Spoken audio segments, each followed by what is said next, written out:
اس کے بارے میں ایک زمانے میں بہت دین حدیث اس کے خلاف بڑی جو ہے ایک مہم چلی تھی کہ ختم کیا جائے، یہ خام خواہ جو ہے خرچ ہوتا ہے بہت اور ضائع ہوتا ہے گوشت، اتنے بڑے پیمانے پر گوشت ہوتا ہے کھایا نہیں جاتا۔ اچھا ایک زمانے میں فریج بھی کیا محفوظ گوشت ضائع بھی ہوتا اور بھی چیزیں جو ہے وہ گوشت صحیح طور سے استعمال نہیں ہوتی، تو اس کے اوپر بڑا پروپیگنڈا مدین حدیث کا رہا کہ یہ جو ہے قربانی صرف حج کے موقع پر، میں اس کی نفی کے لیے آج آپ کو بتا رہا ہوں۔ سورہ حج کے اندر جو دو رکوع ہے، ایک چوتھا ایک پانچواں، چوتھے رکوع میں بھی قربانی کا ذکر ہے، پانچویں میں بھی قربانی کا ذکر ہے۔ یہ ایک دم جو ہے ایک جگہ پر جو دو طرح کی قربانیوں کا ذکر ہو رہا ہے، یہ کیوں ہو رہا ہے؟ چوتھے رکوع میں وہ مناسک حج کے ساتھ وہاں جو فرمایا گیا لِيَشْهَدُوا مَنَافِعَ لَهُمْ وَيَذْكُرُوا اسْمَ اللَّهِ عَلَىٰ مَا رَزَقَهُم مِّن بَهِيمَةِ الْأَنْعَامِ فِي أَيَّامٍ مَّعْلُومَاتٍ عَلَىٰ مَا رَزَقَهُم مِّن بَهِيمَةِ الْأَنْعَامِ فَكُلُوا مِنْهَا وَأَطْعِمُوا الْبَائِسَ، وہاں پہ قربانیاں دو، پھر اللہ کا نام لو ان جانوروں پر جو اللہ نے تمہیں عطا کیا اور جو معین دنوں کے اندر ہو، فی ایام معلومات،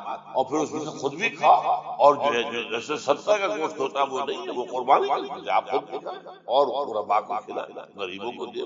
تو پورا حکم آ چکا ہے۔ چوتھے رکوع، پانچواں رکوع پورا کا پورا جو ہے وہ عید الاضحیٰ پر ہے۔ یہی حکمت صوم کے بارے میں کہ وہاں جب ایک حکم تکرار کر دیا کہ پہلے فرما دیا گیا فمن کان منکم مریضا او علی سفر فعدۃ من ایام اخر، اگر بیمار ہو کوئی اور یہ یا کہ سفر پر ہو تو تعداد دوسرے دنوں میں پوری کرے۔ پھر کیا وجہ دوبارہ آ رہا ہے؟ شہر رمضان الذی انزل فیہ القرآن ھدی للناس وبینات من الہدی والفرقان فمن شہد منکم الشہر فلیصم ومن کان مریضا او علی سفر فعدۃ من ایام۔ کیوں؟ یہ تو ادبی اعتبار سے یہ کلام کا عیب شمار ہوتا، تکرار بلا کسی سبب نہیں۔ وہاں کیا تھا؟ وہاں ان دو رعایتوں کے ساتھ تیسری بھی شامل کہ اگر صحیح ہو اور مقیم ہو پھر بھی روزہ نہ رکھو تو ایک مسکین کو کھانا کھلانا۔ یہ رعایت ختم ہوئی ہے رمضان کے روزے، اب رکھنا پڑے گا روزہ، اور اگر بیمار ہو یا سفر پر ہو تو ٹھیک ہے دوسرے دن پورا کرو، پورا کرنا لازم۔ یہ چیز جو ہے یہ در حقیقت کسی وجہ سے بالکل یہی بات ہے۔ سورہ حج کے چوتھے رکوع کے اندر وہ جو قربانی ہے حج کے ساتھ اس کا ذکر آتا ہے۔ اب سنیے یہ جو آ رہا ہے، فرمایا وَلِكُلِّ أُمَّةٍ جَعَلْنَا مَنسَكًا، ہر امت پر ہم نے ایک جو ہے قربانی کا معاملہ وہ جو ہے فرض کیا۔ میں نے جو آج سے کہا تھا کہ صوم اور حج مشابہت، دیکھیے صوم کا حکم بھی آیا تھا تو کس طور سے آیا تھا؟ یا ایھا الذین آمنوا کتب علیکم الصیام کما کتب علی الذین من قبلکم لعلکم، اہل ایمان تم پر روزہ رکھنا فرض کیا گیا جیسے کہ فرض کیا گیا تھا ان پر جو پہلے۔ یہاں پر اسی حوالے سے بات ہے مسلمانوں، یہ قربانی صرف تم پر فرض نہیں کی جاتی، یہ تو ہر امت، ہر نبی، ہر رسول کی امت۔ وَلِكُلِّ أُمَّةٍ جَعَلْنَا مَنسَكًا لِيَذْكُرُوا اسْمَ اللَّهِ عَلَيْهَا، تاکہ وہ نام لیں اللہ کا، عَلَىٰ مَا رَزَقَهُم مِّن بَهِیمَةِ الْأَنْعَامِ، جس اللہ تعالیٰ نے یہ چوپائے جو ہیں حیوانات ان پر اللہ کا نام لے کر چھڑ جائے، اللہ کے نام سے ذبح۔ فَإِلَٰهُكُمْ إِلَٰهٌ وَاحِدٌ فَلَهُ أَسْلِمُوا، یہ جان لو کہ اس قربانی اصل روح کیا ہے؟ وہ یہ ہے کہ اللہ تمہارا ایک الہ ہے، اسی کے سامنے یہ روح ہے تقویٰ اگر نہیں ہوگی تو یہ قربانی بے معنی۔ نماز و روزہ و قربانی و حج یہ سب باقی ہیں، تو باقی جب اللہ تعالیٰ کے ساتھ تعلق نہیں ہے تو یہ ساری چیزیں وَآتَ الْمَالَ عَلَىٰ حُبِّهِ، اب اس میں جو ترتیب میں نے کہا تھا الْأَقْرَبُ فَالْأَقْرَبُ، الْأَقْرَبُ فَالْأَقْرَبُ، سب سے پہلے ذوی القربیٰ، اور اس میں اکثر و بیشتر ہم سے کوتاہی دور دراز کے لوگوں کے ساتھ نیکی ہو رہی ہے۔ سگے بھائی کی بیوہ اور یتیم بچے جو ہے وہ بہن ہیں، انہوں نے اس وقت یہ کر دیا تھا، یہ کر دیا تھا، ظاہر بات ہے کہ رشتہ داروں سے تو شکایتیں ہوتی ہیں، یہ تو ہمیشہ ہمارے مخالف رہے، ان کی ہم کیسے مدد؟ اگر تو اللہ کے لیے دینا ہے تو پہلا حق ہوگا من احب للہ وابغض للہ واعطى للہ ومنع للہ، اللہ کے لیے دیا ہے اگر تو اپنے اس نفس کی جو انتقام کا جذبہ ہے اس کو کچلو، اور جس کا سب سے پہلا حق ہے اس کو پہنچاؤ۔ حق حقدار رسید ذوی القربى والیتامى، جو بے سہارا رہ رہے، باپ کا سایہ رہ، والمساکین، مساکین کسے کہتے ہیں؟ مسکنت کہتے ہیں، کم ہمت۔ آپ کو معلوم ہے آج کل ایک مرض کہلاتا ہے نیورستھینیا، آدمی دیکھنے میں ہٹا کٹا ہے، صحت مند ہے، لیکن اندر سے اس کی کوئی ہمت ایسے جواب دے گئی ہے کچھ کر ہی نہ سکتا، وہ ہے۔ اسی لیے جو فرمایا گیا یہودیوں کے لیے ضربت علیہم الذلۃ والمسکنہ، ذلت کے معنی بھی کمزوری اور مسکنت کم ہمت، ہمت ختم۔ تو جو اپنے پاؤں پر نہیں کھڑا رہ سکتا اس وجہ سے کہ اس نے وہ ہمت کم ہو گئی، وہ بھی مستحق ہے۔ وابن سبیل اور مسافر، پرانے زمانے میں آپ کو معلوم ہے نا سرائے تھی، نہ کچھ اور تھا، نہ ہوٹل تھے، پھر اگر کہیں راستے میں چوری ہو گئی، ڈاکہ پڑ گیا تو آدمی جو ہے گھر میں خود ہے، کفیل ہے، اچھا ہے۔ اس وقت کی حالت ایسے ہمارے یہاں بیگرز نے اسی کو ایک بہت بڑا بہانہ بنایا ہوا، جی میں آیا تھا وہاں سے اور یہاں سے اور میری جیب کٹ گئی، سب چلا گیا، اب مجھے واپس جانے کے لیے کرایہ چاہیے۔ اکثر وہ بیچتے جھوٹیں گے، اگر آپ کسی کو پکڑ لیں اور ساتھ لے کر کہیں تحقیق کراؤ حق جائے گا، پھر بھی آئے گا۔ لیکن یہ کہ سبیل یہ بھی ایک کھاتا ہے، وسائلی یہ ذرا تفصیل طلب ہے۔ اسلام کی تعلیم بڑی متواضع ہے، ایک طرف سوال کی مذمت ہے، مت اپنا دستے سوال دراز کرو کسی کے سامنے۔ جو شخص ہاتھ پھیلاتا ہے مانگنے کے لیے وہ اپنی عزت نفس کو ہتھیلی پر رکھ کر آپ کے سامنے پیش کرتا ہے اور آپ ٹھوکر مار دیتے ہیں اس کی عزت۔ مانگو اللہ، اللہ کسی کے دل میں ڈالے تمہاری ضرورت پوری کر سکتا بغیر اس کے کہ تم کسی کے سامنے دستے سوال دراز کرو۔ سخت مسبت ہے، اور خاص طور پر بیگری جو ایک انسٹیٹیوشن بن گیا ہے، پیشہ بن اسلام کی تعلیمات کے منافی، اور جس طرح کی ہم خیرات بانٹتے ہیں، 5 روپے کا نوٹ دے رہے ہیں مانگنے والوں، مسجدوں کے باہر سمجھ رہے ہیں ہم نے حاتم طائی کی خبر کو لات مار دی، حالانکہ حقیقت میں آپ انسٹیٹیوشن آف بیگری کو سپورٹ کر رہے ہیں۔ کسی ایک کو لے لو، آؤ چلو مجھے اپنا گھر دکھاؤ، مجھے بتاؤ تم واقعی اس قابل ہو یا نہیں، اور پھر اس کی مدد کرے، لمسم کرے، پھر وہ 5 روپے دے ایسی دے کہ وہ کچھ اپنے پاؤں پر کھڑا ہو۔ میں نے 1 روپیہ نہیں کہا، آج دیکھیں 1 روپیہ تو اب کوئی شے نہیں رہی، لیکن یہ کہ 5 روپے کا نوٹ بھی آپ نے تقسیم کرنے شروع کر دیے، کیا وسائلین و فی الرقاب، لیکن دوسری طرف سائل کو جھڑکنا نہیں، ولا اما سائل فلا تنہر، اچھا بھائی نہیں معاف کرو میرے پاس آپ کی مدد میں کچھ نہیں کرتا۔ دونوں کے درمیان اصل میں معاملہ، بلکہ یہاں تک بھی فرمایا سائل کو ضرور دو، چاہے وہ گھوڑے پر سوار ہو کر تمہارے دروازے، کیا پتا اس کی واقعی الجھن کیا ہے۔ تو سوال کی مذمت اور سائل کو جھڑکنے کی ممانعت، حتی الامکان خالی ہاتھ نہ لوٹاؤ، اس نے اپنی عزت نفس اپنی ہتھیلی پر رکھ کر تمہاری سامنے پیش کر دیا، اسے ٹھوک کر۔ لیکن جیسا کہ میں نے عرض کیا یہ انسٹیٹیوشن آف بیگری جو ہے یہ ایک علیحدہ شے ہے، بالکل اس کا اس سے کوئی تعلق نہیں۔ وفی الرقاب، رقاب جمع ہے رقبہ، گردن، فک رقبۃ او اطعام فی یوم ذی مسغبۃ یتیما ذا مقربۃ او مسکینا ذا متربہ۔ فک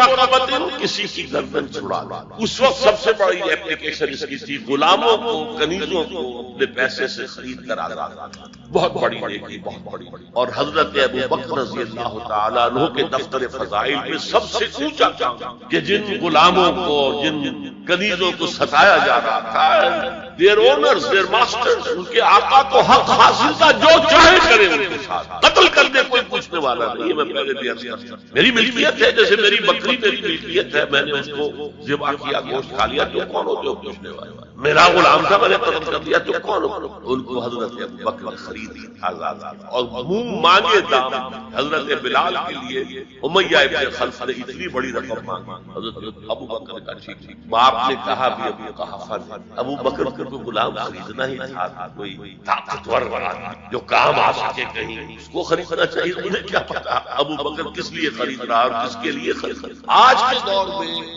اس کی اپلیکیشن ہوگی، کوئی شخص جو ہے اگر قرض میں اس طرح جکڑا جائے کہ لاکھ ہاتھ پاؤں مارے نکل نہیں سکتا، اس کو کوئی لم سم مدد دے کر اس قابل کیا جائے کہ وہ پھر اپنے پاؤں پر کھڑا ہو۔ یہ نہیں کہ اسے آپ ہر مہینے کچھ رقم دیتے رہے، اس سے تو اسی پوزیشن میں رہے گا۔ یہ بعض مائنورٹی کمیونٹیز کے لیے معاملہ بہت، کوئی بھائی اگر گر گیا کاروبار تو اس کی پھر ایسی مدد کی جائے کہ وہ پھر آپ کی صف میں آ کر کھڑا ہو، respectable members of your community, وہ اس شکل میں پہنچ جائے۔ یہ بھی فک رقبۃ اس کی ذیل میں آج کل آئے۔ لفظ ایک ہے لیکن الگ اس کے معنی نہیں بنتے۔ الرحمن کیا مطلب ہے؟ خبر جڑے گی اللہ رحمان نے قرآن سکھایا۔ اب کیوں انہیں علیحدہ کیا گیا؟ اس بڑی ایک آیت ہے الرحمن والقرآن، ایک خلق الانسان علمہ البیان، لیکن نہیں پہلے جملے کو کیوں 4 چوٹی کی چیزوں کا یہ خاص مقام ہے، اللہ نے مجھے خاص شرح، یہ بات آپ نے مجھے تفسیر سے نہیں، یہ اللہ کے لیے اس کی عطا ہے، اس کا فضل ہے، اس کا کرم ہے۔ ذالک فضل اللہ، اللہ کے ناموں میں سب سے زیادہ حسین اور محبوب نام یہ عام تصوف کے خلاف ہے۔ ہمارا اہل تصوف نے اس کو عام کیا ہے کہ اللہ کا اس کے ساتھ اللہ، اور قرآن میں بھی اللہ کا استعمال زیادہ ہے۔ اس کی وجہ کیا ہے؟ یہ نام عربوں میں پہلے سے موجود تھا۔ ظاہر بات ہے گفتگو کسی سے کرنی ہو تو آپ کے اور اس کے درمیان کمیونیکیشن کسی کامن ایشو سے شروع، اللہم تو آپ معتذر ہوئیت سے لبیک اللہم لبیک لبیک لا شریک لک لبیک الا شریکا تملکہ وما ملک۔ لبیک تلبیہ کے اندر بھی یہی تھا، لبیک اللہم لبیک، میں حاضر ہوں اللہ میں حاضر ہوں، اللہ میں حاضر ہوں، تیرا کوئی شریک نہیں سوائے اس شریک کے کہ جو اختیار اسے حاصل ہے وہ بھی تیرا ہی اختیار ہے۔ اللہ ان کے ہاں ہمیشہ سے معروف تھا، اس لیے تو اللہ کا نام ہے۔ لیکن قرآن نے زیادہ انٹروڈیوس کیا سورۃ الفرقان کی آیت ہے، جب ان سے کہا جاتا ہے رحمان کا سجدہ کرو، قالوا من رحمان، وہ کہتے ہیں رحمان کون ہے؟ نہیں جانتے ہیں۔ حالانکہ لفظ موجود تھا رحمان، حضرت ابوبکر بیٹا دور جاہلیت کی پیداوار ہے، عبد الرحمان ہی تھے، لیکن پھر بھی وہ اسے زبان میں نہیں لیتے تھے۔ اللہ قرآن نے اسے کیوں کہا؟ دیکھیے اللہ نے ہمیں پیدا کیا، کوئی ہماری غرض نہیں، ہم نے چاہا کہ ہمیں پیدا کریں۔ اللہ ہمیں رزق دیتا ہے اپنے مقصد سے دیتا ہے، ہمیں زندہ رکھنا ہے، اس نے امتحان کے لیے امتحان لینا ہے، تو زندہ رہیں گے تو امتحان دیں گے۔ ہمیں جس کی احتیاج ہے، جس کی احتیاج ہے، جس کی وہ رحمت ہے، اور یہ رحمت کا وعدہ ہوا جس سے اللہ کے دو نام الرحمن الرحیم، الرحمن الرحیم، بسم اللہ الرحمن الرحیم۔ رحمت کی سب سے کیوں حضور نے فرمایا کوئی شخص جنت میں داخل نہیں ہو سکتا محض اپنے اعمال سے، جب تک کہ رحمت خداوندی دستگیری کسے کہتے ہیں؟ کسی کا ہاتھ پکڑ کر کھینچے، دستگیری کسی صحابی نے بڑی حکمت یہ پورا آپ کی جب آپ اگر کوئی انسان نہیں جائے گا جنت میں صرف اپنے اعمال تو بڑا کیٹیگوریکل اسٹیٹمنٹ ہے، کوئی ایکسیپشن ہے؟ آپ ایکسیپشن ہے یا نہیں؟ فرمان نہیں، میں بھی الا یتغمدنی ربی برحمتہ، میں بھی جنت میں داخل نہیں ہو سکوں گا اگر میری رب کی رحمت مجھے ڈھانپے تو ہمیں سب سے زیادہ کس سے اگر اصل زندگی آخرت اور وہ یا جنت ابدا ہے یا نار، تو ہماری اصل رحمت علم القرآن، اس نے سکھایا۔ پہلی بات تو واضح ہوئی جیسے کہ پہلی میں جو آیت سنا جاتا قل بفضل اللہ وبرحمتہ، اللہ کی رحمت کا مظہر ہے قرآن، یہاں فرمایا رحمانیت کا مظہر ہے عدم قرآن۔ رحمان جو ہے یہ مبالغے کا صیغہ ہے، عرب رہے گا عطشان، میں پیاسا مر رہا ہوں، جوعان، میں بھوک سے مر رہا ہوں، غضبان، نہایت غضبناک، رحمان نہایت نہیں، نہایت جس کی رحمت ٹھاٹھے بارنے میں سمندر کرتا جوش، یہ رحمت خداوندی کے جوش کا مظہر ہے۔ دوسری بات کیا ہے اس میں؟ باقی سارے علوم کس کس لیے؟ سائنس کس کس لیے؟ یہ وہ علم الاسماء آدم کلھا ہے جو حضرت آدم کے اندر بدیت کر دیا گیا، پورا سائنس کا پورا، لیکن وہ کس شکل کا تھا؟ جیسے آم کی گٹھلی میں آم کا درخت، اسے توڑیں گے اس کے اندر کچھ بھی نظر نہیں آئے گا، لیکن درخت سارا کھا سے آ گیا۔ اس کو آپ انگریزی کہتے ہیں پوٹینشل، عربی میں کہتے ہیں بالقوہ پوٹینشل۔ سارا یہ علم جو ہے سائنٹیفک ٹیکنالوجیکل یہ حضرت آدم نے دیا، اسی بنا پر مستقبل، اسی بنا پر خلیفت ملا خیر، لیکن یہ علم ہے جو ایکسفولیٹ ہو رہا ہے، جیسے آپ کی گٹھلی سے پہلے دو پتیاں نکلتی ہیں، پھر گھستی ہیں، چلتی ہیں، تنا بنتا ہے، پودا ہے، درخت ہوتا ہے، ایسے اس لیے ہزاروں برس ہو گئے ہیں اس آم کی گٹھلی سے یہ علوم برآمد ہو رہے ہیں، اور یہ پچھلا 100 سال یہ ایکسپلوژن دھماکہ ہے کہ معلومات کی انتہا، ٹیکنالوجی کی انتہا ہے۔ چاند کو تو قدموں تلے آدمی پہنچ کے آ گیا ہے، اب وہ کمنگ جا رہا ہے، کمنگ کو جا کے اٹک گئی ہے، لیکن سارے علوم میں چوٹی کا علم قرآن کا علم، اللہ کے تمام اسماء میں چوٹی کا نام الرحمن، اور جتنا بھی علم اس نے انسان کو دیا، ملائکہ کو دیا، جنات کو دیا، کسی کو دیا، سائنسدانوں کو دیا، فلسفیوں کو دیا، چوٹی کا علم اس کی رحمانیت کا مظہر ختم. اگلی آیت آسان. خلق الانسان، انسان کو پیدا کیا. آپ ادھر جائیں بھائی انسان کو پیدا کیا، کیا جنات کو نہیں کیا، کیا ملائکہ کو نہیں کیا، نورانی کیا گیلیکسیز کو پیدا کیا، سورج کو نہیں کیا، چاند کو نہیں کیا، سیاروں کو نہیں کیا، ستاروں کو نہیں کیا، پہاڑوں کو نہیں کیا، جانوروں کو نہیں کیا. لیکن اس کی تخلیق کا نقطۂ عروج کلائمیکس انسان. میں نے کہا تھا چار چیزیں. اللہ کے ناموں میں سب سے اونچا نام، اس کے دیے ہوئے علوم میں سب سے اونچا علم، اس کی تخلیق میں سب سے، جس کے لیے کہا گیا ہے قرآن میں خلقتہ بیدی، اس آدم کی تخلیق میں نے اپنے دونوں ہاتھوں سے. فسجد الملائکۃ کلھم اجمعون، اس قدر تاکید ہے الملائکہ تمام فرشتوں نے سجدہ، سب نے کیا، سب نے کیا، تاکہ کہیں بھی غالطہ نہ رہ جائے کہ شاید جبریل نے نہ کیا ہو، شاید اسرافیل نے نہ کیا ہو، بڑے اونچے فرشتے نہیں، سب کے وہ ہے انسان. سمجھ میں آ رہی ہے یہ آیت ایسے الرحمن علم القرآن خلق الانسان علمہ البیان. بس اور اچھا اگلی آیت علمہ البیان، اس سے بیان کی صلاحیت. بینائی کس نے عطا کی؟ فرمائے اللہ. یہ سنوائی کان کس نے، ہاتھ پاؤں کس نے، ہمیں کتنی صلاحیت ہے، چوٹی کی صلاحیت کی بات بیان. ہر علاقے کے ساتھ ہماری اگر بینائی ہے کہ حیوانات کی بینائی ایسا بعض جانوروں کی بینائی ایسا وہ قاب کی بلندی سے زمین پر پڑی ہوئی سوئی کو بھی نہیں. ایسے حیوانات بھی جو بغیر روشنی کے ہو گئے نا، وہ قوت سماعت ہم سے بہت آتے ہیں. گھوڑے کے سوار نے ابھی کوئی آواز نہیں سنی، گھوڑے کے کان میں سن لی ہے، اس کے کان کھڑے ہو گئے، اینٹیناز جنہیں آپ کہتے کنوکیاں، گھوڑے کی کنوکیاں کھڑی کہ کچھ ابھی سوار ہیں فرشتے کو نہیں ہو رہا، اس کی سماعت.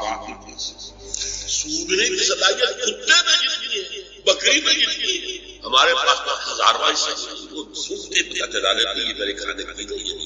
شام اس اعتبار سے سوچیے ساری صلاحیتوں میں ٹاپ کی صلاحیت انسان کا. اسی لیے انسان کو کہتے ہیں حیوان ناطق، یہ بات کرنے والا حیوان. یہ چوٹی چار چیزیں. اللہ کے ناموں میں سب سے اونچا نام رحمان، جو علم اس نے دیے ان سب سے اونچا علم قرآن، جو بھی مخلوقات اس نے پیدا کیا میں چھوٹی کی مخلوق انسان، اور انسان کو جو بھی صلاحیت دی ہے ان میں چھوٹی کی صلاحیت دیا ہے.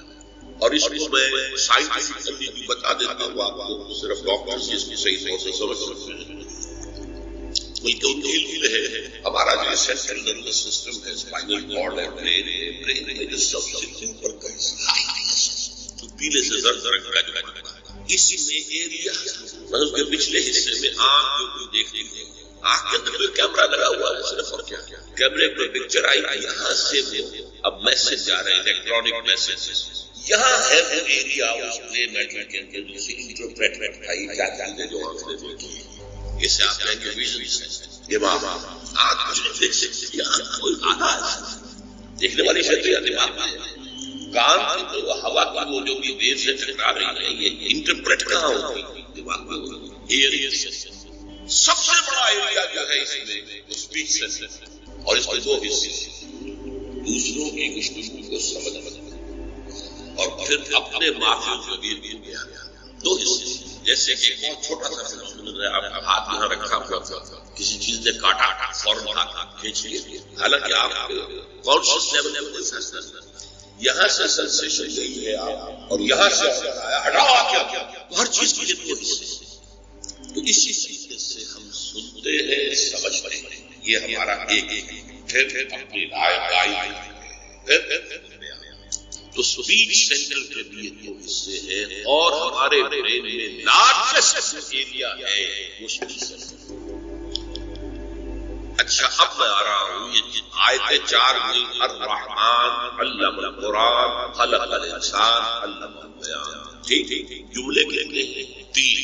الرحمن علم ایک، خلق الانسان علمہ البیان. اب اگر آپ کو یاد ارتھمیٹک میں ایک قاعدہ پڑھایا جاتا تھا، بھی پڑھایا جاتا ہوگا، ریشیو پروپورشن، اس میں تلاش 3 ویلیوز دی ہوئی ہے جو ابھی تلاش کرتا ہے. یہ 3 ویلیوز آ گئی ہے، 4 آیا. چوتھی تلاش، چوتھی کیا؟ اعلیٰ ترین صلاحیت کو اعلیٰ ترین شے پر استعمال کیا سب سے اونچی صلاحیت سب سے اونچی نعمت جو ہے اللہ قرآن سمجھو یہ ریشے سے پورشن سے نکلی الگ الگ لیکن قرآن کا اصول کیا ہے وہ خلا چھوڑ دیا یہاں خلا چھوڑ دیا چوتھی چیز الرحمن علم القرآن خلق الانسان علمہ البیان اب الشمس والقمر والحسبان ان تینوں کا نتیجہ کیا ہے ان تین آیا ہے یہ خلا چھوڑا ہے اولو الالباب ہوش یہ عقل اور اللہ کا یہ فضل و کرم ہے کہ اس کے ضمن میں اللہ محمد رسول اللہ صلی اللہ علیہ وسلم کے ذریعے سے ہمیں اس خلاق کرنے کا ایک سہولت اب دیکھیے میں نے حدیث سنائی تھی الرحمن علم القرآن خلق الانسان علمہ البیان عن عثمان ابن عفان خیرکم من تعلم القرآن وعلمہ تم میں سے بہترین لوگ ہیں جو قرآن سیکھیں یہ اس کا نتیجہ